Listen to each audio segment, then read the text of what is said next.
Yes sir. अब दिख रहा है ना? यस तो सर। आज हम लोग बात करेंगे गैलीलियन ट्रांसफॉर्मेशन की। ठीक है। तो बेसिकली गैलीलियन ट्रांसफॉर्मेशन है क्या, जैसा कि वर्ड से एकदम क्लियर है कि Galilean transformation means it's a kind of transformation. ठीक है। Transformation basically transformation equation. और वो कौन से इक्वेशंस हैं? जैसे कि हम लोगों ने बात किया था ना फ्रेम ऑफ रेफरेंस की, कि suppose there is a one frame which is accelerating with respect to another frame और rotating with respect to another frame. तो वहां पे हम लोग स्यूडो फोर्स का कंसेप्ट लाए, कोरियोलिस फोर्स का कंसेप्ट लाए। बट यहाँ पे क्या है कि सपोज एक फ्रेम है। ठीक है। एक फ्रेम ऑफ रेफरेंस है सपोज। ठीक है, this is your frame of reference. Let's say this is S frame of reference with origin O, and there is another frame of reference, okay, s prime with origin o prime. Okay, so it is something like this. So suppose the relative velocity between this frame is velocity is v. Okay, तो ये बच्चे बीच बीच में आते रहेंगे तो disturb होगा, क्योंकि हमको बार बार मिनिमाइज करके करना पड़ेगा। ओके, तो ओके, सो दिख रहा है ना अभी? Yes sir. Yes sir. Okay. Yes sir. क्योंकि वो मिनिमाइज करके फिर हमको एडमिट करना पड़ेगा, तो फिर इसमें टाइम। अब अगर v वेलोसिटी से ये जा रहा है, ठीक है, सपोज ये हमारा s प्राइम है which is moving with respect to a uniform velocity v। ठीक है, तो दोनों के बीच में जो वेलोसिटी v है दिस इज यूनिफॉर्म, यूनिफॉर्म या यू कैन से कांस्टेंट। ठीक है, तो क्या ये दोनों फ्रेम एक दूसरे के रिस्पेक्ट में इनर्शियल हुए? Yes sir. हाँ, यूनिफॉर्म वेलोसिटी से मूव करेगा तो इनर्शियल होंगे। अब इनर्शियल फ्रेम, अगर हम इनर्शियल फ्रेम में दो बेटू साउंड कम करो बेटा, साउंड कम। ठीक है, तो दो हमने लिया। अब सपोज यहां पे कोई पॉइंट है ए। ठीक है, और सपोज अगर एस एस फ्रेम के हिसाब से, मतलब जो हमारा ओरिजिन पे जो फ्रेम है ओ पे, उसके हिसाब से अगर उसके कोऑर्डिनेट है, सपोज एस फ्रेम के हिसाब से पॉइंट ए का कोऑर्डिनेट है x y z at time t. ठीक है, तो ये क्या होगा? ये इसको हम मान लो इस तरह से ज्वाइन कर दें, this is your vector r. ठीक है, और यहाँ पे एक हम ज्वाइन कर दें इस तरह से, this is vector r prime. Okay, s prime के रेफरेंस में। तो जाहिर सी बात है कि जो ए पॉइंट है वो एस के रिस्पेक्ट में अलग कोऑर्डिनेट देगा। ठीक है, मतलब ये एस के रिस्पेक्ट में इसका पोजीशन है आर, और एस प्राइम के रिस्पेक्ट में इसका पोजीशन है suppose x prime y prime z prime and t prime, या इसका पोजीशन वेक्टर हम मान लें एस आर प्राइम। तो क्या हम यहां पे can we write relation between s and s prime? ठीक है, हाँ, एक चीज और यहां इंपॉर्टेंट है कि your S prime is moving along x direction. ठीक है, तो अगर एक फ्रेम एस प्राइम एस के हिसाब से सिर्फ एक्स डायरेक्शन में मूव कर रहा है तो क्या होगा? What is x prime? Ex prime क्या होगा इस केस में? कोई बता सकता है? Can I right can I right x prime is equal to x minus x minus bt. Can I right like this? Yes, sir. Yes sir. Okay, what about Y prime? Y prime Y. Is why, Z prime is y Z, z. And t prime is T, because T तो एक time का case है ना, मतलब दोनों event को हम चाहे जिस फ्रेम में देखें वो हमारा टाइम तो वही रहेगा, because time is not changing, but provided that your velocity is very small in comparison to c, light की वेलोसिटी से बहुत कम है। तो बेसिकली यहां पे हमारे पास ये हमारे चार इक्वेशन मिल गए हमको, जो कि दोनों फ्रेम के बीच में एक रिलेशन स्टेब्लिश कर रहे हैं। इसी को हम बोलते हैं ट्रांसफॉर्मेशन इक्वेशन। ठीक है, इसको हम बोलते हैं ट्रांसफॉर्मेशन इक्वेशन। ओके, अब ये जो ट्रांसफॉर्मेशन है, ठीक है, दो इनर्शियल फ्रेम के बीच में जहां जिनकी रिलेटिव वेलोसिटी v है, उनके बीच में जो इक्वेशंस हम लिखते हैं, इसी को हम बोलते हैं गैलीलियन ट्रांसफॉर्मेशन। हम इसका इनवर्स भी कर सकते हैं। इनवर्स मतलब if we know the coordinates with respect to s prime frame, तो हम इनवर्स क्या लिख देंगे? इनवर्स मतलब we can write x is equal to x prime plus vt. मतलब अगर हमको एक्स प्राइम पता है एस प्राइम के डिफरेंस में, तो we can write in terms of x also. Similarly y is equal to y prime, z is equal to z prime and t is equal to t prime। ये हो गया inverse transformation equation. ठीक है, this is your inverse transformation equation. तो इसी को हम बोलते हैं गैलीलियन ट्रांसफॉर्मेशन। अब गैलीलियन ट्रांसफॉर्मेशन में क्या क्या चीजें हैं जो कि हम और कर सकते हैं, मतलब क्या क्या और इंपॉर्टेंट चीजें हैं जो कि हम कर सकते हैं। ठीक है, तो हम जाते हैं, आई विल इरेज दिस।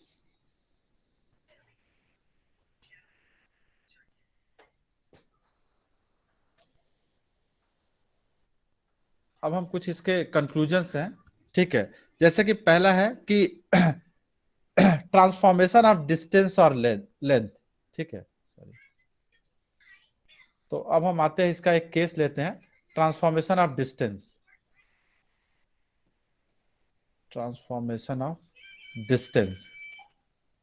ठीक है, अच्छा एक चीज और मैं पीछे भूल गया, अगर हम पिछले पेज पे जाएं तो यहाँ पे क्या हो सकता है, यहाँ पे अगर हम आर के टर्म में लिखना चाहें, ठीक है, अगर हम आर के टर्म में लिखना चाहें तो क्या लिख सकते हैं यहाँ पे, कोई बताएगा? आर आर आर के टर्म में हम क्या लिख सकते हैं? R prime equals to R minus we T.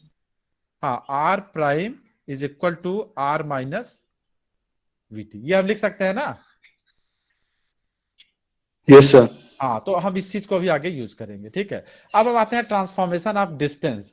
मतलब अगर दो डिस्टेंस हम लें दोनों फ्रेम ऑफ रेफरेंस में, जैसे कि हम यहाँ पे एक पॉइंट ले लें ए और एक पॉइंट ले लें बी, तो ए और बी के बीच का डिस्टेंस जो होगा वो क्या होगा? ठीक है, मतलब ए और बी के बीच का जो डिफरेंस होगा, ठीक है, उसको हम कैसे ले सकते हैं? मान लो कोई पॉइंट हमने ले लिया, मान लो कोई पॉइंट हमने ए ले लिया जिसका कोऑर्डिनेट है x1 y1 z1 t1। ठीक है, right? Someone wants to join the class. Okay, कोई वेटिंग में है? ओके, रुक जाओ। तो ओके, पहले मैं ज्वाइन ही करा देता हूँ, एडमिट। सो ठीक है, तो x1 y1 हो गया और z1 हो गया सपोज कोऑर्डिनेट, और कोई पॉइंट b है जिसका कोऑर्डिनेट है x2 y2 z2। ठीक है, अब अगर हम इनके बीच में डिस्टेंस कैलकुलेट करना चाहें, ठीक है, तो अब अगर ये सपोज हमारा फ्रेम ऑफ रेफरेंस है s के रिस्पेक्ट में, ठीक है, और s प्राइम के रिस्पेक्ट में अगर इसी पॉइंट को हम देखें तो a हो गया हमारा x prime y prime x1 prime y1 prime z1 prime, और b हो गया x2 prime y2 prime and z2 prime. ठीक है, now what is the distance between a and b? ठीक है, a एंड b के बीच में क्या डिफरेंस होगा, कोई बता सकता है? अगर हम s फ्रेम में देखें तो हम अगर सिर्फ x कोऑर्डिनेट की बात करें, ठीक है, तो x कोऑर्डिनेट की बात करेंगे तो क्या होगा? x2 माइनस x1 होगा। Yes, sir. होगा? Yes, sir. हाँ, तो अब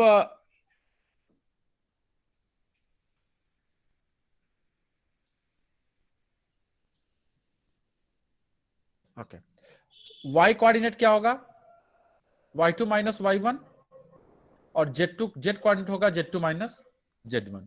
अब डिस्टेंस क्या होगा? अगर हम ए बी डिस्टेंस की बात करें तो क्या होगा? ये स्क्वायर रूट होगा इसी का, इसका स्क्वायर रूट हो जाएगा x2 minus x1 square plus y2 minus y1 square plus z2 minus z1 square. यही होगा ना डिस्टेंस ए बी का? Yes, sir. ठीक है, Yes, sir. एस फ्रेम में। अगर एस प्राइम फ्रेम में देखें तो क्या हो जाएगा?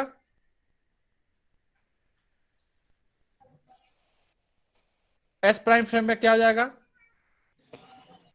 प्राइम के टर्म में लिख देंगे हम x2 prime minus x1 prime का square plus y2 prime minus y2 plus z2 prime minus z1 prime का स्क्वायर।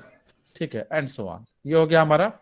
नाउ क्या रिलेशन है x2 और x1 का आपस में, प्राइम का और उसका रिलेशन क्या होगा? हम जानते हैं x prime is equal to x minus vt, यही लिखा था हम लोगों ने ना? Yes, sir. Yes, हाँ, sir. तो हम इसको रिप्लेस कर सकते हैं। तो x2 प्राइम को हम क्या लिख सकते हैं, x2 माइनस वीटी, और x1 को x1 माइनस वीटी लिख सकते हैं कि नहीं? Yes, sir. लिख सकते हैं। तो अगर हम इसको लिख देंगे, x2 को अगर हम लिख दिए x2 minus VT minus x1 को लिख दिए, ये माइनस होगा, x1 माइनस वीटी, तो ये हो जाएगा प्लस वीटी, ठीक है, का स्क्वायर। अब वीटी वीटी कैंसिल हो जाएगा, क्या हो गया, x2 माइनस x1 का स्क्वायर। और y2 प्राइम y1 प्राइम तो सेम है, तो बेसिकली क्या हो जाएगा, योर s प्राइम में जो डिस्टेंस देखेंगे दो पॉइंट के बीच में, वही s में भी डिस्टेंस दिखेगा दो पॉइंट के बीच में। Are you convince with this? Yes sir. हाँ, Yes, sir. तो इसका मतलब क्या हुआ कि योर लेंथ, मतलब डिस्टेंस या लेंथ, डिस्टेंस की बात कर लें बिटवीन टू पॉइंट्स, या किसी चीज के लेंथ की बात कर लें, ठीक है, ये क्या रहेगा गैलीलियन ट्रांसफॉर्मेशन में, इनवेरिएंट। इनवेरिएंट का मतलब समझते हो? इनवेरिएंट मतलब नो चेंज, चाहे हम डिस्टेंस एस प्राइम फ्रेम में मेजर करें या एस फ्रेम में मेजर करें, किसी भी दो पॉइंट के बीच का जो डिस्टेंस होगा that will be invariant, no change. Okay, ठीक है। Yes, sir. Yes, sir. Sir एक हाँ। बार डिफरेंस बता दीजिए, दोनों फ्रेम में क्या डिफरेंस है? दोनों फ्रेम में डिफरेंस यह है कि the two frames s prime and s are, there is a relative velocity v along x axis, ठीक है। तुम Yes. देर से आए हो क्या क्लास में? यस सर, थोड़ा। हाँ, ये है, ये एस फ्रेम है, ठीक है, जो कि ओरिजिन पे है। S prime frame x direction में v कांस्टेंट वेलोसिटी से मूव कर रहा है, ठीक है। Yes sir. हाँ, तो खाली एक्स कोऑर्डिनेट में रिलेशन होगा, बाकी सब तो कांस्टेंट रहेंगे। तो now I will erase this. Okay. Now second case हम आते हैं, सेकेंड केस आते हैं। बेसिकली हमारा ये थर्ड केस हो गया ना, पहला हो गया ट्रांसफॉर्मेशन इक्वेशन पोजीशन का, दूसरा हो गया हमारा, ठीक है, इनवेरिएंट है जो भी है। तो अब यहां पे हम आते हैं वेलोसिटी, देखते हैं कि वेलोसिटी क्या होगी दोनों फ्रेम में, ठीक है। तो वेलोसिटी को भी हम उसी तरह से देख सकते हैं, but I let me write a very simple way, ठीक है। हमने लिखा था ना r prime is equal to r minus VT, ये हम लोगों ने लिखा था।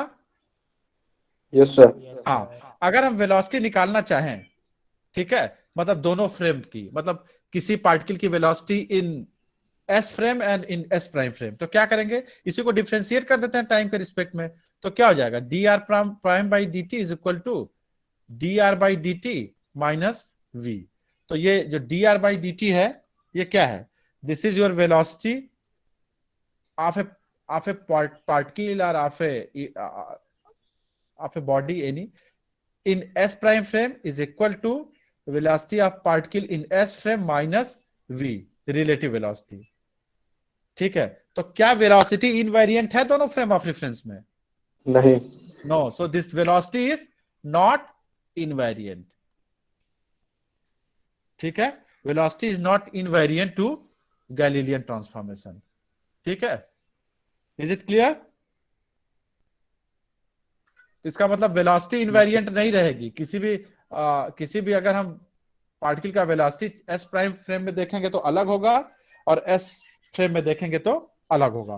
Now what about acceleration? कोई गेस कर सकता है एक्सेलरेशन? Not invariant. एक्सेलरेशन क्या होगा? Not invariant. कैसे? Sir, we will differentiate v with respect to time in the equation and it will get. तो जब डिफरेंशिएट करोगे तो v क्या है? Uniform velocity constant uniform velocity velocity constant, so that will become Zero. Zero. तो क्या हो जाएगा, a prime become Invariant. A. तो इज इट इनवेरिएंट? अब तुमको अगर कंसेप्ट याद होगा, जब हम बताए थे कि एस फ्रेम और एस फ्रेम, हमने क्या शुरू में कहा कि दोनों frame uniform velocity relative velocity दोनों के बीच की यूनिफॉर्म है। तो दोनों इनर्शियल फ्रेम हुए कि नहीं हुए? Oh, yes, sir. Yes, sir. हुए। तो इनर्शियल फ्रेम में स्यूडो फोर्स का कंसेप्ट आता है? No, sir. नहीं। No, sir. जब इनर्शियल फ्रेम में स्यूडो फोर्स का कंसेप्ट नहीं आएगा तो वही मतलब इसका मतलब कोई एक्स्ट्रा फोर्स नहीं आ रहा है। कोई एक्स्ट्रा फोर्स ना आने का मतलब है कि एक्सेलरेशन दोनों फ्रेम में सेम ही रहेगा। ठीक है, ये तो हमने एकदम शुरू में जब हम लोग फ्रेम ऑफ रेफरेंस डिस्कस कर रहे थे तो वहां पे हम लोगों ने बहुत क्लेवरली इस चीज को देखा था कि हमारा स्यूडो फोर्स कब आता है, कब pseudo force is basically acceleration term, right. Force मतलब एक्सेलरेशन। तो स्यूडो दोनों इनर्शियल फ्रेम है तो दोनों में फोर्स का इक्वेशन सेम होगा, नो एडिशनल टर्म, राइट। तो एक्सेलरेशन भी हमारा क्या होगा, इनवेरिएंट होगा। Okay, Yes, sir. So it is also invariant to Galilean transformation. तो ये हो गया आपका गैलीलियन ट्रांसफॉर्मेशन का कंसेप्ट। ठीक है, बेसिकली मतलब ये है बेसिकली जो मतलब ओरिजिनल कंसेप्ट जो है ये वही है जो कि हमने स्यूडो फोर्स में पढ़ाया था, बट ठीक है हम लोग एक ट्रांसफॉर्मेशन मैट्रिक्स के टर्म पे इसको लिखते हैं। ठीक है, तो मतलब इक्वेशन वाइज हम इस तरह से लिख के देख सकते हैं कि क्या इनवेरिएंट है क्या वेरिएंट है, राइट। तो ये हो गया हमारा गैलीलियन ट्रांसफॉर्मेशन। अब हम आते हैं एक और आपका इंपॉर्टेंट टॉपिक है इसी में, जो है माइकलसन मोर्ले एक्सपेरिमेंट का थोड़ा सा लेआउट। ठीक है, तो let's go to page number 4 then I will erase this. Okay, तो ये क्लियर हो गया सबको गैलीलियन ट्रांसफॉर्मेशन?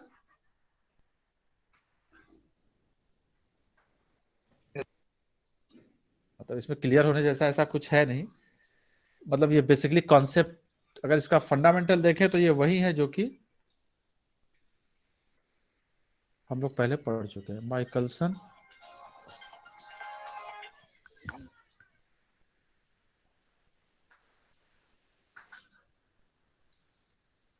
एक्सपेरिमेंट, इसका थोड़ा सा हम इसके बारे में डिस्कस करेंगे ये है क्या। ठीक है, एक्चुअली अगर हम लोग ध्यान से देखें, ठीक है, तो तुम लोगों को पता होगा कि या थोड़ा बहुत आइडिया होगा इलेक्ट्रोमैग्नेटिक थ्योरी के बारे में। ठीक है, जो मैक्सवेल के इक्वेशंस अगर तुम लोग को थोड़े बहुत फेमिलियर होंगे, ठीक है, तो इलेक्ट्रोमैग्नेटिक थ्योरी हमारी क्या कहती है, ठीक है, कि electric, magnetic and light they are interlinked. ठीक है, मतलब इलेक्ट्रोमैग्नेटिक में क्या होता है, इलेक्ट्रोमैग्नेटिक वेव हम कहते हैं जिसमें कि बेसिकली जो लाइट वेव है हमारी वो इलेक्ट्रोमैग्नेटिक वेव है। तो it is moving with velocity of light c, ठीक है, and there is a magnetic field component and there is electric field vector component, both are perpendicular to each other and there is a propagation vector which is perpendicular to E and B। ठीक है, तो ये Maxwell का एक मतलब जो electromagnetic theory आई ये करीब करीब आई थी मतलब कुछ 80-60s के दौरान। ठीक है, उन्होंने ये सब डिमॉन्स्ट्रेट किया कि electricity, magnetism and light Yes, sir. Are okay. So उसके बाद क्या हुआ कि जैसे कि लाइट को ये पाया गया कि लाइट हमारा जैसे कि विदाउट मीडियम में भी प्रोपोगेट करता है। ठीक है, लाइट वैक्यूम में प्रोपोगेट करता है ना, ये तो तुम लोगों को पढ़ाया गया होगा। Yes, sir. तो उस समय उस चीज को मतलब वेरीफाई करने के लिए एक कंसेप्ट इंट्रोड्यूस किया गया कि देयर इज ए मीडियम, जिसको मतलब that medium was unknown, it was a hypothesis. ठीक है, ऐसा एज्यूम किया गया कि लाइट को मतलब इवन वैक्यूम में ट्रेवल करने के लिए भी, ठीक है, एक मीडियम है जिसको ईथर वर्ड यूज किया गया, ETHER। Ether. ठीक है, हाँ Yes, sir. ETHER कि एक ईथर है जो कि मतलब हमारा एक मीडियम है, हाइपोथेटिकल मीडियम, जो कि हमारे लाइट के प्रोपेगेशन को वैक्यूम में भी सपोर्ट करता है। ठीक है, तो इट वाज कंसेप्चुअलाइज्ड इन आफ्टर मतलब मैक्सवेल का जो थ्योरी था उसके बाद इसको कंसेप्चुअलाइज किया गया, बट इसका कोई एविडेंस नहीं मिला। ठीक है, मतलब कोई चीज आप हाइपोथेटिकल अगर कुछ रख रहे हैं तो उसका एक आना चाहिए ना कि मतलब हाँ ये चीज एग्जिस्ट करती है। तो इसको प्रूव करने के लिए माइकलसन और मोर्ले ने एक एक्सपेरिमेंट किया कि क्या ऐसा कोई मीडियम एग्जिस्ट करता है कि नहीं। ठीक है, तो उन्होंने इस चीज को एज्यूम करते हुए मतलब इस हाइपोथेसिस को एक एक्सपेरिमेंट किया। उनका एक्सपेरिमेंट का जो मॉडल था वो क्या था, बेसिकली उन्होंने एक लाइट सोर्स लिया एस, ठीक है, और उन्होंने एक इस तरह से 2 मिरर लिए और यहाँ पे एक आईपीस रखा, ठीक है। तुम लोग मतलब ये फिगर्स में जो थोड़े अच्छे फिगर्स होंगे उसको मैं स्कैन करके तुम लोग को भेज दूंगा, अभी तो मैं हाथ से बना रहा हूँ, ठीक है। और यहाँ पे उन्होंने एक पॉलिश्ड वो रखा, एक मिरर प्लेन, यहाँ से लाइट आई, ये पॉलिश सरफेस जो था यहाँ, मतलब ये सरफेस पॉलिश्ड है, फिर ये लाइट रिफ्लेक्ट होके यहाँ पे गई, ठीक है, और फिर ये यहाँ से यहाँ इस आईपीस पे आई, हमारा आईपीस छोटा हो गया, ठीक है, और पार्शली था तो लाइट यहाँ भी गई और फिर यहाँ से वापस आके यहाँ से फिर यहाँ आई, ठीक है। अब हुआ क्या, ये एक्सपेरिमेंट था उनका, ठीक है। अब मान मतलब उसमें क्या है कि इन्होंने जैसे earth is also moving in space, ठीक है, तो अर्थ का एक ऑर्बिटल मोशन है, ठीक है, तो उन्होंने ये एज्यूम किया कि earth is moving like this, suppose earth is moving with A velocity u and ether is moving, क्योंकि कोई मीडियम है तो अर्थ अगर u वेलोसिटी से आगे जा रही है तो उन्होंने माना कि जो मीडियम है ईथर वो माइनस u वेलोसिटी से इस तरफ जा रहा है and c is your velocity of light, ठीक है। अब इन्होंने जब ये एक्सपेरिमेंट किया तो अब यहां से लाइट आई, ये रिफ्लेक्टेड हुई, गई, फिर यहां से वापस आई, ठीक है, और फिर यहां से ऐसे होके फिर यहां आ गई। तो एक तरह से देखा है तो लाइट को इसमें 3 बार इधर से उधर करना पड़ा, ठीक है, एक बार गई, फिर रिफ्लेक्ट हुई, फिर वापस आई तो यहाँ आई। तो लाइट हमारे मिरर में, मतलब मिरर की जो थिकनेस थी, ठीक है, वो 3 बार उसमें ट्रेवल की कि नहीं की? यस सर के। हाँ, लेकिन जो लाइट सीधे ट्रांसमिट होकर, चूंकि ये पार्शली पॉलिश्ड है, तो जो ट्रांसमिट होकर यहां से आके वापस आई वो सिर्फ एक बार ही इससे पास की। Yes sir. ठीक है, तो इसको कंपनसेट करने के लिए यस सर। कभी कभी मेरा वॉइस इको हो रहा है, सबके माइक बंद कर ले। बाकी लोग अपना माइक ऑफ कर लें, ठीक है।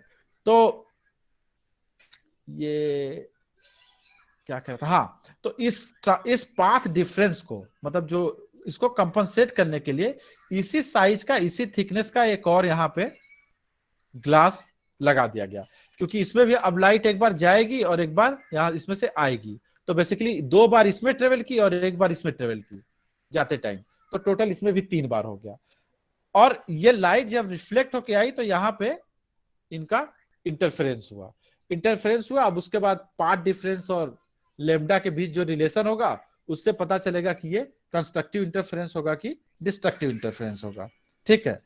अब इन्होंने इस चीज को, मतलब ये एज्यूम करके कि यहाँ पे ईथर है, इन्होंने इस एक्सपेरिमेंट को परफॉर्म किया, ठीक है। मान लेते हैं कि हमारा ये पॉइंट जो है, ये पॉइंट है, मान लेते हैं कि A, ये पॉइंट मान लेते हैं C, और ये पॉइंट मान लेते हैं B, ठीक है। अब हम ये देखें कि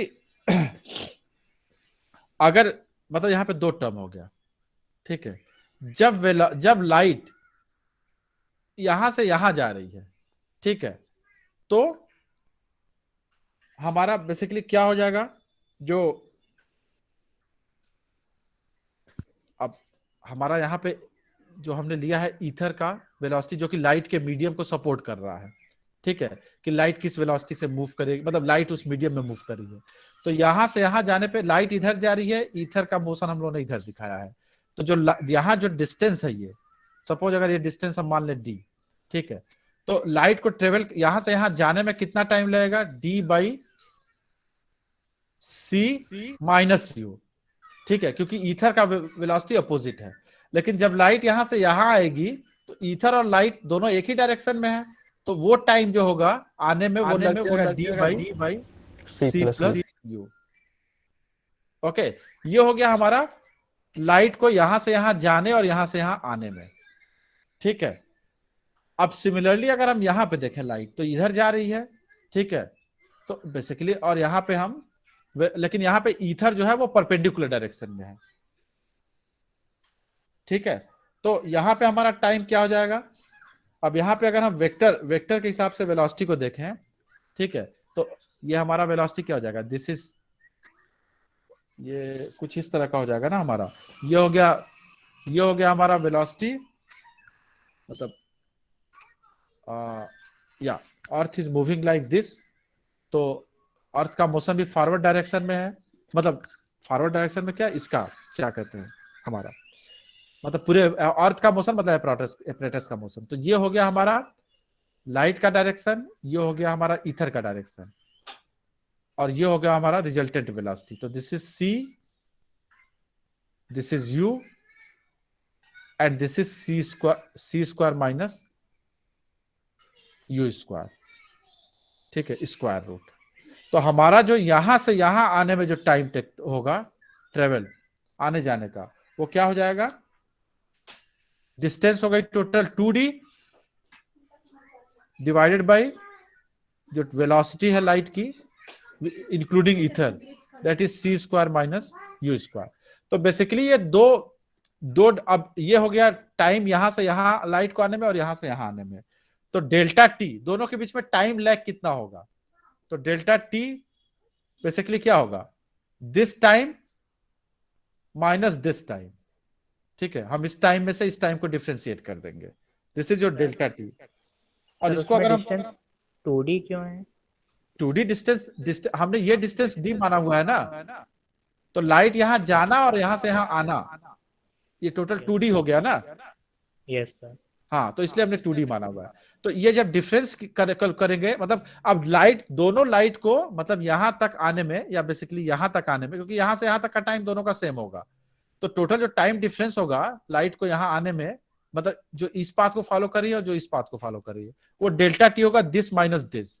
अगर इसको हम सॉल्व करेंगे, ठीक है, तो ये आ जाएगा डेल्टा टी आ जाएगा हमारा d u square divided by c cube, ठीक है। इसको हम माइनस अगर करेंगे तो ठीक है, अब इसमें हम एक अप्रोक्सीमेशन यूज करेंगे, ठीक है, इसमें अप्रोक्सीमेशन यूज करेंगे कि c is much much greater than u, ठीक है। तो इसमें हम क्या करेंगे, इसको c स्क्वायर बाहर ले लेंगे, 1 minus u square by C square to the power, इस वाले टर्म को जो नीचे वाला है, टू द पावर 1/2, ठीक है। या जब इसको ऊपर ले जाएंगे तो ये हो जाएगा -1/2। अब इसको हम एक्सपेंड कर देंगे, ठीक है, तो एक्सपेंड करके इसको सॉल्व करेंगे तो हमें ये आ जाएगा, ठीक है। तो या इस जब हम इसको एक्सपेंड करेंगे तो ये हो जाएगा C square 1 + 1/2 U square by C square plus dot dot dot. तो ये हायर ऑर्डर टर्म्स को हम इग्नोर करेंगे, हम खाली इतने टर्म को लेंगे, ठीक है। तो ये जो टर्म है नीचे वाला, ये टर्म ये हो जाएगा, और इसको हम इससे सब्सट्रैक्ट कर देंगे तो हमको ये टर्म मिल जाएगा। सो this is your time difference, ठीक है, कितना टाइम डिफरेंस हुआ दोनों में। पाथ डिफरेंस करने के लिए क्या करेंगे, क्योंकि लाइट वेलोसिटी से सी से चल रही है, तो delta t into c is actually your path difference, ठीक है, and this is nothing but d u square divided by C square. ये हो गया पाथ डिफरेंस। तो बेसिकली हमारा दोनों के मतलब दोनों के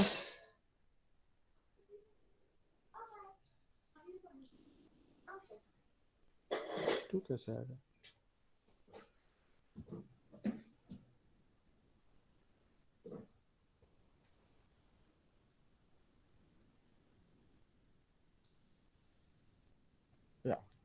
ठीक है। तो ये हो गया हमारा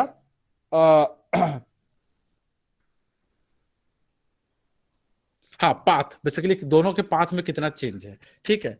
अब अगर हम इसी को रोटेट कर दें 90 डिग्री से, ठीक है, मतलब ये पूरे अपने इंस्ट्रूमेंट को, ठीक है, तो उस केस में हमारा क्या हो जाएगा कि जो हम अभी तक जो हम कह रहे थे कि हमारा ए बी लॉन्गर है, ठीक है, हम किसको नहीं, एसी लॉन्गर है, उस जब रोटेट कर देंगे तो ए बी लॉन्गर हो जाएगा, ठीक है। तो इन लोगों ने क्या किया, माइकलसन और मोर्ले ने इस एक्सपेरिमेंट को अर्थ के डिफरेंट पोजीशन पे, जैसे हाई लैटिट्यूड पे, ठीक है, लो लैटिट्यूड पे, और डिफरेंट मतलब जैसे डिफरेंट टाइम पे, जैसे कभी दिसंबर में किया, कभी जून में किया, लेकिन हर बार इन लोगों को एक ही रिजल्ट मिला, ठीक है, they got the same result. तो उसका मतलब इन्होंने ये कंक्लूड किया कि अगर ईथर जैसी कोई चीज थी तो अर्थ के डिफरेंट लोकेशन पे हमें डिफरेंट डिफरेंट रिजल्ट्स मिलते। ठीक है, तो इससे इन्होंने ये कंक्लूड किया कि और ईथर जैसा जो हाइपोथेसिस है वो एग्जिस्ट नहीं करता है। ठीक है, तो माइकलसन मोर्ले का जो मतलब इनका जो रिजल्ट था, ठीक है, वो रिजल्ट निगेटिव था। निगेटिव इन द सेंस कि मतलब जो ईथर का कंसेप्ट, ये ईथर के कंसेप्ट को लेके चले थे, तो ईथर के कंसेप्ट का इन लोग का जो रिजल्ट था वो निगेटिव आया, क्योंकि उसको चेंज होना चाहिए था। तो निगेटिव रिजल्ट का ये कंक्लूजन आया कि ईथर जैसा कोई चीज एग्जिस्ट नहीं करता है। ठीक है, तो माइकलसन मोर्ले एक्सपेरिमेंट की यही फाइंडिंग थी। ठीक है, कि ईथर जैसा कोई चीज जो है, मीडियम जो हाइपोथेटिकल कंसेप्ट है, दैट डजंट एग्जिस्ट। ओके,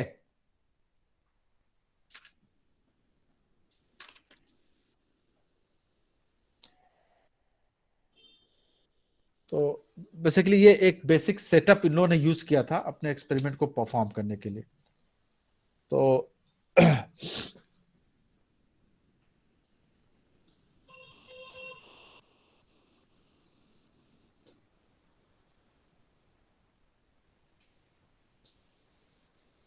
अब हम आते हैं इसका एक नया, इसमें जो टॉपिक है जो कि अभी अनटच्ड रह गया है, वो है, इसको हम हटा देते हैं। एक्चुअली ये सब टॉपिक थोड़े से ब्रीफ में है बहुत, मतलब इसका इंट्रोडक्टरी वो पार्ट रखा गया है सिलेबस में तुम्हारे, बट मैं थोड़ा थोड़ा करके सबको डिस्कस कर देता हूँ। अब हम आते हैं relativity, special theory of relativity भी इंट्रोड्यूस किया गया है, उसका बेसिक आइडिया। ठीक है, तो बेसिक आइडिया जो है special theory of relativity,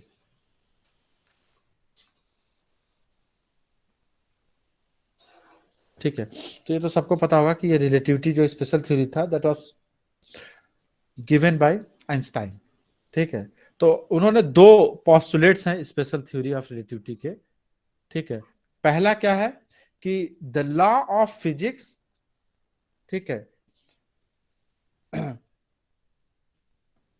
all take the same identical form for all frames of references which are moving uniformly with respect to each other।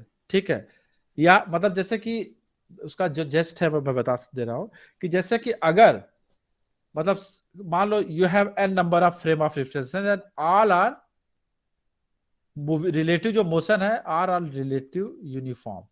ठीक है, जो यूनिफॉर्म है अगर सबका मोशन, रिलेटिव मोशन। ठीक है, तो सब की सब इनर्शियल फ्रेम होंगी, अगर एक इनर्शियल है तो सब इनर्शियल हो जाएंगे। तो उसमें जो इक्वेशन ऑफ लॉ, जो लॉज के इक्वेशन होंगे, जो लॉज ऑफ फिजिक्स होंगे, मतलब फोर्स के या जो भी इक्वेशन लिखे जाएंगे, दे आर ऑल आइडेंटिकल। ठीक है, तो जो बेसिकली हम लोग न्यूटन्स लॉ से कंक्लूड करते हैं कि अगर मतलब if you have many frame of references and all are moving uniform with respect to each other, so they are all inertial frame of references, and all the equations, physics equations, all the physics laws are identical for all frame of references। okay, this is the first postulate, first जो पहला है। second क्या है कि मतलब जो velocity of light है, right, velocity of light is c with respect to a frame of reference. ठीक है, किसी फ्रेम ऑफ रेफरेंस में अगर वेलोसिटी ऑफ लाइट c है, लेकिन अगर कोई फ्रेम ऑफ रेफरेंस हम मूविंग फ्रेम ऑफ रेफरेंस लेते हैं उसके रिस्पेक्ट में, तो उसमें भी जो वेलोसिटी की लाइट होगी वो c रहेगी। ठीक है, so the velocity of light in free space is same relative to any identical frame of reference. ठीक है, so velocity of light is basically invariant to transformation from one frame of reference to another frame of reference। ठीक है, मतलब और कोई भी observer चाहे वो irrespective of their motion। ठीक है, जैसे कि हम किसी अगर हम इवेंट की मतलब कोई किसी पार्टिकल के मोशन की बात करें, तो फ्रेम ऑफ रेफरेंस जब चेंज होता है तो पार्टिकल का मोशन जो उसकी वेलोसिटी है वो चेंज हो जाती है depending on the frame of reference, right, अभी हम लोगों ने देखा। लेकिन लाइट की वेलोसिटी जो object irrespective of the light of the velocity of light is always c irrespective of the velocity ऑफ द या state of motion of the observer. ठीक है, तो ये दो चीजें क्लियर हुई, मतलब ये दोनों पोस्टुलेट्स क्लियर हुए। Yes sir. ठीक है, अब इसके बेसिस पे अगर हम ध्यान दें, ठीक है, अब अगर सपोज हमारे पास दो ऑब्जर्वर है, ठीक है, तो अब या हम देखें कि कोई जो अगर कोई वेव फ्रंट है, ठीक है, लाइट वेव फ्रंट, अगर वो प्रोपोगेट कर रहा है सपोज, ठीक है, तो एक सर्टेन टाइम टी के बाद उस वेव फ्रंट को अगर हम देखेंगे तो उसका मतलब अगर उसका हम डिस्टेंस मेजर करें, ठीक है, या उसको लिखना चाहे इक्वेशन, तो हो जाएगा x square plus y square plus z square is equal to c square t square. मान लो हम ये एस फ्रेम के हिसाब से देख रहे हैं, ठीक है, जो अभी हम लोग दो फ्रेम डिस्कस किए। अगर एस प्राइम फ्रेम के हिसाब से देखें तो हो जाएगा x prime square plus y prime square plus z prime square is equal to c square t prime square. ठीक है, नाउ वी नो दैट अगर हम गैलीलियन ट्रांसफॉर्मेशन की बात करें तो x is equal to x prime is equal to x minus we t, अगर मान लो दोनों फ्रेम v वेलोसिटी से मूव करें x डायरेक्शन में, तो ये इक्वेशन क्या बन जाएगा, अगर हम यहाँ x प्राइम की वैल्यू सब्स्टिट्यूट कर दें तो ये हो जाएगा x square plus v square t square minus two x v t plus y prime square plus z prime square is equal to c square t prime, क्योंकि Galilean transformation में t prime is equal to t था तो सी square t square. अब अगर हम इस equation को देखें और इस इक्वेशन को देखें तो x square plus y square plus z square, ये तीनों टर्म कॉमन है, सी स्क्वायर टी स्क्वायर तक कॉमन है, तो इसके हिसाब से ये टर्म तो जीरो जैसा दिख रहा है, राइट? दिख रहा है कि नहीं?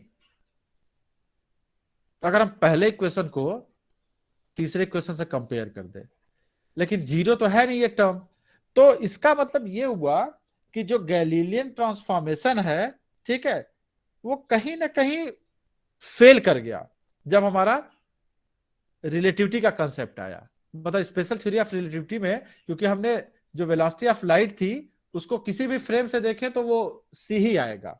तो मतलब रिलेटिविटी थ्योरी जब का जो वो है कंसेप्ट है, या जो दो उसके फंडामेंटल वो हैं पोस्टुलेट्स हैं, वो बेसिकली हमारे गैलीलियन ट्रांसफॉर्मेशन को गलत साबित करते हैं। ठीक है, मतलब गैलीलियन ट्रांसफॉर्मेशन जो है वो पूरी तरह से वैलिड नहीं है, राइट? क्योंकि गैलीलियन ट्रांसफॉर्मेशन के हिसाब से ये टर्म जीरो हो जाए, मतलब ये इक्वेशन और ये इक्वेशन सेम होने चाहिए, लेकिन ये इक्वेशन सेम नहीं हुआ, ये टर्म जीरो जैसा दिख रहा है, which is not true, right? तो गैलीलियन ट्रांसफॉर्मेशन यहाँ पे फेल हो जाता है। इसका मतलब कि जो ये ट्रांसफॉर्मेशन है x prime is equal to x minus we t, it is no longer like this, ठीक है, it is something like x prime, मतलब यहां पे एक और फैक्टर इंट्रोड्यूस किया गया, x इज इक्वल टू, ठीक है, x prime is equal to some factor gamma x minus we t, ठीक है, और यहां पे जो गामा की वैल्यू निकल के आई, ठीक है, इसको मतलब ये वैल्यू जो सॉल्व होने के बाद आई, ठीक है, या इसको जो कैलकुलेट किया गया, ये आया 1 अपान स्क्वायर रूट ऑफ, ठीक है, 1 minus v square by C square. ठीक है, तो जो हम लोग गैलीलियन ट्रांसफॉर्मेशन कह रहे थे कि ये है, it is not true. The Galilean, तो अभी जो ट्रांसफॉर्मेशन निकल के आया, ठीक है, वो आ गया एक्स के एक फैक्टर यहां पे आ गया गामा, और जो गामा की वैल्यू थी ये, ठीक है, तो इसको हम लोग क्या लिख सकते, अब हमारा ट्रांसफॉर्मेशन क्या हो जाएगा, ठीक है, relativity special theory of relativity के हिसाब से, now our transformation is x prime is equal to gamma की वैल्यू हम रख देंगे 1 upon 1 minus v square by C square, and this is x minus we t, right? So this is the transformation, या इसको हम लिख सकते हैं gamma x minus we t. And जो टाइम आया, now time is no longer same according to special theory of relativity, क्योंकि सब फ्रेम में अगर मतलब यहां पे ये जो टी हमने t is equal to t prime रखा है, it is no longer true, right? ये भी हमारा मॉडिफाई हो जाएगा, and what is this t prime becomes t minus x v by c square divided by 1 minus v square by c square. So this is the transformation matrix. Okay जब हमने क्या किया तो इसी को इस ट्रांसफॉर्मेशन को बोलते हैं लॉरेंस ट्रांसफॉर्मेशन।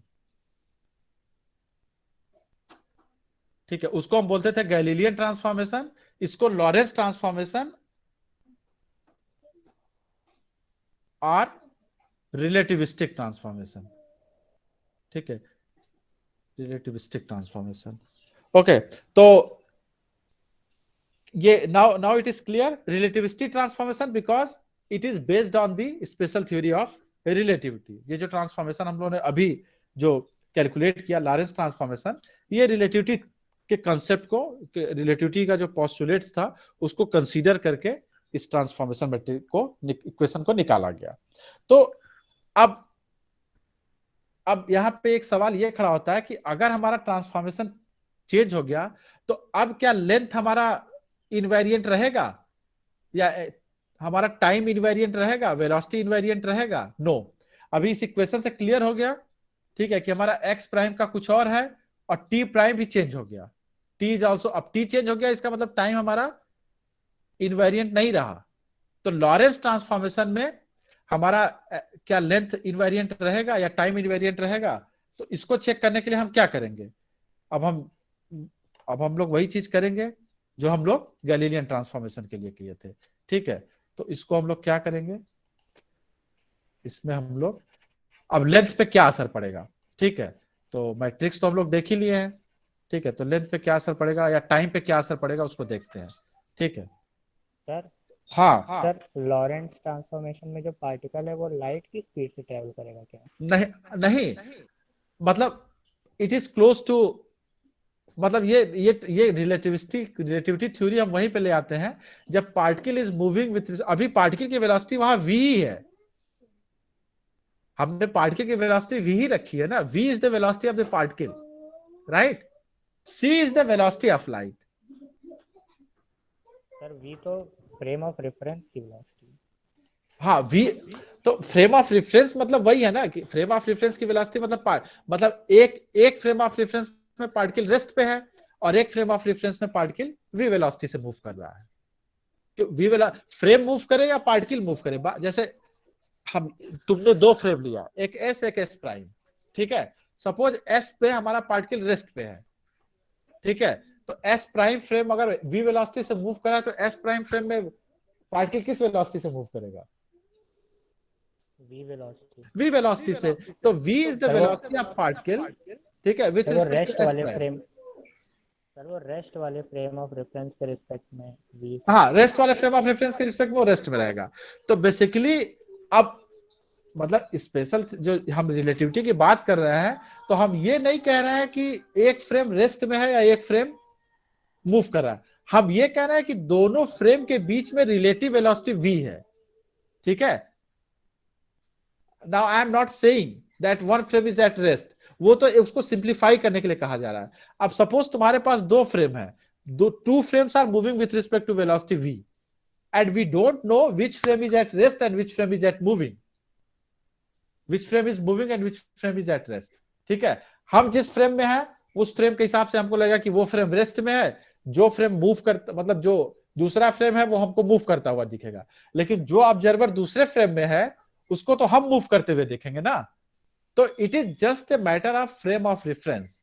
तो इसीलिए rather than saying one frame is at rest and one frame is moving, it is better to say there are two frames which has relative velocity v। ठीक है, यस सर। हाँ अभी हम Newton's law में तो आसानी से कहते थे ये सब बात, लेकिन जब हम रिलेटिविटी में आ गए, now we are in relativity, concept of relativity. तो रिलेटिविटी में we all everything is moving, we don't know which is stationary, बस हम जिस फ्रेम में है वो फ्रेम हमको स्टेशनरी दिख रहा है। ठीक है, अभी जैसे हम अर्थ पे हैं तो earth is stationary for us, but अभी कोई अगर चला जाए मून पे तो उसके लिए मून स्टेशनरी हो जाएगा, earth will start moving, right. Yes sir. हाँ तो रिलेटिविटी कंसेप्ट को हम इस तरह से देख रहे हैं। ठीक है, नाउ अब हम देखते हैं कि लेंथ हमारा क्या होगा? अब लॉरेंस ट्रांसफॉर्मेशन में क्या लेंथ हमारा सेम रहेगा? ठीक है, तो अब हम अगर इसको इस तरह से देखें, ठीक है, अब हम लोग अपना वही लॉरेंस ट्रांसफॉर्मेशन यूज करते हैं। ठीक है, तो लॉरेंस ट्रांसफॉर्मेशन हमारा क्या था? ठीक है, वो हम पीछे डिस्कस कर चुके हैं। ठीक है, अब किसी सपोज कोई पार्टिकल है, उसका लेंथ हम देखेंगे कैसे, x2 माइनस x1, यही तो देखेंगे। ठीक है, दो मान लो उसका x कोऑर्डिनेट x2 है और एक कोऑर्डिनेट उसका x1 है। नाउ x2 को अगर हम x प्राइम में लिखना चाहें तो क्या हो जाएगा? x प्लस क्या हो जाएगा, सॉरी x, हाँ x2 अगर हम लिखना चाहें तो x2 prime plus vt prime divided by 1 minus v square by C square. ये पिछली स्लाइड है। ठीक है, x prime x minus vt था लॉरेंस ट्रांसफॉर्मेशन में, लेकिन यहां पे अगर हम x को मतलब हम x प्राइम के टर्म पे लिखना चाहें तो ये गामा जो Lorentz transformation x minus vt था वो क्या हो गया था? ये x प्लस वीटी हो गया था ना, x prime plus vt, x is equal to, अरे यहां पे जाओ ना, इनवर्स, हाँ ये है ना inverse, x prime plus vt. ठीक है, x is equal to x prime plus vt था ना यहाँ पे। हाँ, तो इसी कंसेप्ट को हम यूज कर रहे हैं। तो हम x को x प्राइम के टर्म में लिखना है प्लस वीटी। सिमिलरली x1 हम लिख देंगे इसी तरह से, x1 is equal to x1 prime plus vt prime divided by square root of 1 minus v square by C square. Now अब हमको अगर ओरिजिनल लेंथ है सपोज ये, ठीक है, x2 माइनस x1, ठीक है, तो नो, ओरिजिनल लेंथ अगर हम किसको मान लें,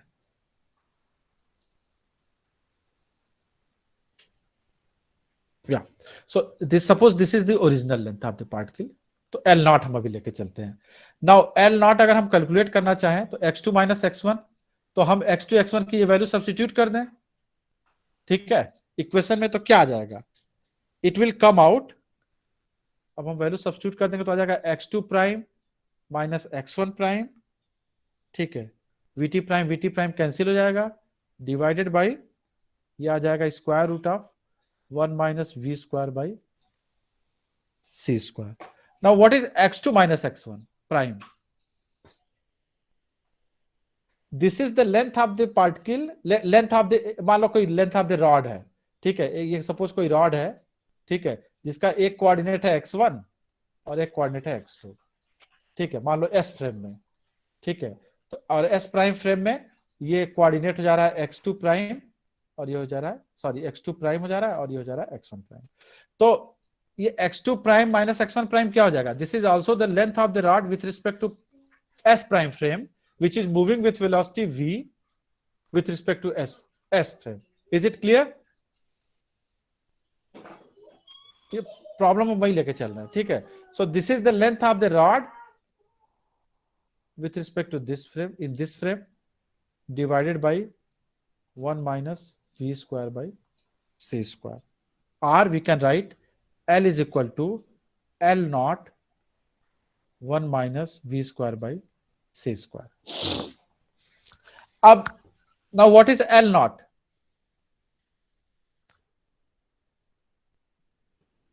x2 minus x1. हाँ, but what is, this is the length of the rod with respect to s. ठीक है, यही है ना? Yes sir. Yes, sir. And what is L? L is the length of the rod with respect to s prime. Okay? Yes, sir. हाँ, अब L not जो है वो S के रिस्पेक्ट में है, मतलब L नॉट हमारा जो रॉड है वो L S फ्रेम के रिफरेंस में रेस्ट पे है। ठीक है, लेकिन S प्राइम के रिफरेंस में, because S prime is moving with velocity v, तो rod is basically S prime के रिस्पेक्ट में rod is also moving with velocity v. Is it clear? Yes sir. Yes, sir. ठीक है, तो अब अगर हम किसी मूविंग फ्रेम में, ठीक है, मतलब एस प्राइम मूविंग फ्रेम में है, मतलब मूविंग फ्रेम में, या हम ये मान लें कि अगर रॉड हमारे रिस्पेक्ट में किसी वेलोसिटी से मूव कर रहा है तो उसका लेंथ क्या होगा? What is the length of the rod? Moving length. हाँ, मूविंग रॉड। तो ये अगर हम इस फैक्टर को देखें, what is this factor? This factor is 1 minus v square by c square. इसकी वैल्यू क्या होगी? 1 से कम होगी कि 1 से ज्यादा? 1 से कम होगी। इसकी वैल्यू 1 से कम होगी कि ज्यादा? कम होगी। कम होगी। तो जो हमारा जो एक्चुअल लेंथ था उसको अगर हम 1 से कम किसी नंबर से मल्टीप्लाई करेंगे तो वो नंबर एक्चुअल लेंथ से कम हो जाएगा। इसका मतलब जो मूविंग रॉड है, मूविंग रॉड का जो लेंथ है वो हमको एक्चुअल उसके लेंथ से कम दिखेगा। दिखेगा कि नहीं दिखेगा? Yes sir. इसी Yes, को sir. बोलते हैं लेंथ कॉन्ट्रैक्शन। ठीक है, length yes contraction of A rod. ठीक है, मतलब जब हम किसी मूविंग रॉड की लेंथ को देखेंगे, ठीक है, तो उसकी जो लेंथ होगी वो एक्चुअल लेंथ से कम दिखेगी। ठीक है, अगर हम रिलेटिविटी के कंसेप्ट को यूज करते हैं। सर एल नॉट तो एस फ्रेम है और एल एस हाँ, प्राइम एल फ्रेम नॉट हमारा एस फ्रेम में है और एल हमारा एस एस प्राइम एस में प्राइम है। है। तो एस L प्राइम में छोटा हाँ, एस फ्रेम जो है उसके रिस्पेक्ट में रॉड रेस्ट पे है, लेकिन एस प्राइम के रिस्पेक्ट में रॉड हमारा मूविंग हो जाता है। मूविंग। ठीक है, हाँ, ओके। अब इसी तरह से हमारा ये हो गया लेंथ कॉन्ट्रैक्शन का कंसेप्ट। ठीक है, इसी तरह से हम टाइम को देखते हैं कि टाइम पे क्या फर्क पड़ेगा। ठीक है, टाइम से याद आ रहा है कि हम लोग का टाइम भी एक्सीड कर रहा है। ठीक है, तो इसको मैं कल कंटिन्यू करूं? Yes sir. ठीक है, यस तो कुछ चीजें समझ में आई कि नहीं आज तुम लोगों को? Yes, sir. Yes, sir. Yes, ठीक sir. है, ठीक, थोड़ी समझ में आई ना? हाँ सर। हाँ, मतलब जो बहुत जो कॉम्प्लिकेटेड कॉन्सेप्ट थे मैंने उसको इंट्रोड्यूस नहीं किया। ठीक है, क्योंकि that will make things more complicated. ठीक है, तो हमने उस पॉइंट्स को थोड़ा सा स्किप किया है। और अगर तुम लोगों को मटेरियल चाहिए होगा तो इसका भी, तो मैं इसको स्कैन करके पीडीएफ बना के, जैसे तुम लोग का ये माइकलसन मोरले एक्सपेरिमेंट है तो उसका डायग्राम जैसे मैंने हाथ से बनाया, बहुत अच्छा नहीं बना, तो उसको थोड़ा सा और बुक से स्कैन करके मैं भेज सकता हूँ तुम लोगों को। ठीक है, ओके सर। ठीक है। ओके हाँ, सर। तो कल फिर हम लोग देखते हैं, थोड़ा टाइम डायलेशन और ये सब भी डिस्कस कर लेते हैं। ठीक है, क्योंकि अब इसमें एक टॉपिक है, अब इसमें हाँ, अटेंडेंस ले लो।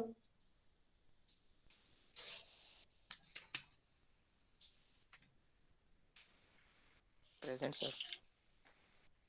डन? Yes, sir. ओके, फिर लेट्स स्टॉप हियर। यस और सर। फिर Thank कल you, हम sir. लोग डिस्कस करेंगे फिर इसके आगे। Okay, thank you so much.